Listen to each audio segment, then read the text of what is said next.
Arthur loves working on the island of Sodor. He is new to the railway and is still learning his way around.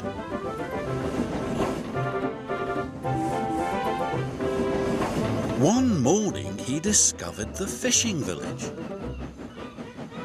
The sun made the water sparkle and the seagulls called across the harbour. This was Arthur's favourite place.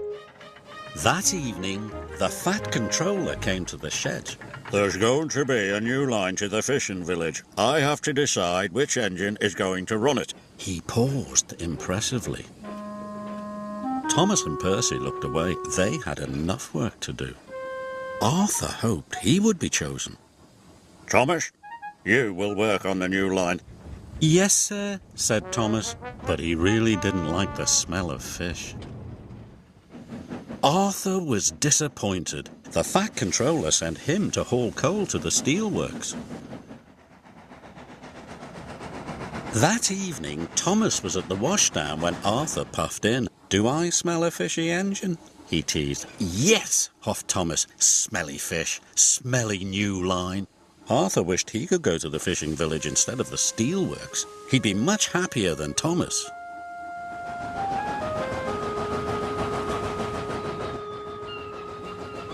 The next morning, Thomas was still grumpy. The fisherman had caught lots of fish. "Hurry up," said Thomas. "I'm a busy engine." "And a fussy one too," said the fisherman. "Just enjoy the fresh, salty smell of the fish." "Phew," puffed Thomas.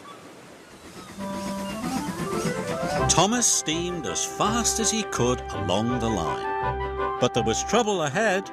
Some faulty points sent his trucks one way, and Thomas onto the old pier rail.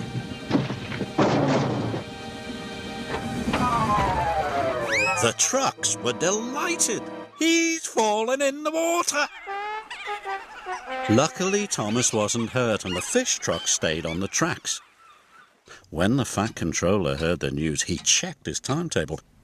Arthur is the nearest engine. I'll send him right away. It was a hot day. The ice that was keeping the fish cold started to melt. "I hope someone comes quickly," moaned Thomas. "That fish will go off soon." Arthur was surprised to see Thomas in the tidal pool. "Are you all right, Thomas?" "No, but I'll be much better when you take these fish away." "The breakdown van will be here soon," called Arthur's driver. Arthur knew he had to hurry.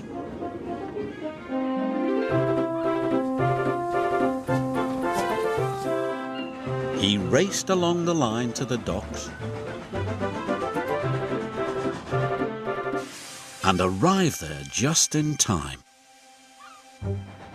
Later, Arthur went to see Thomas at the fitter's yard. "Thank you for helping me," said Thomas. "Thank you," said Arthur. "I wish I had the fishing village line all the time." "Then tell the fat controller, because I don't like fish." That evening, the fat controller came to the shed. I need an engine to go to the fishing village while Thomas is being repaired, he said. Any volunteers? "Me," Arthur blurted out. "And please, sir, may I run on that line all the time? Thomas doesn't like fish, but I do." "Then the line is yours," said the fat controller. Arthur was delighted. The next morning, he puffed into the fishing village right on time. The smell of fish was everywhere, but he was sure he had the most beautiful line on the island of Sodor.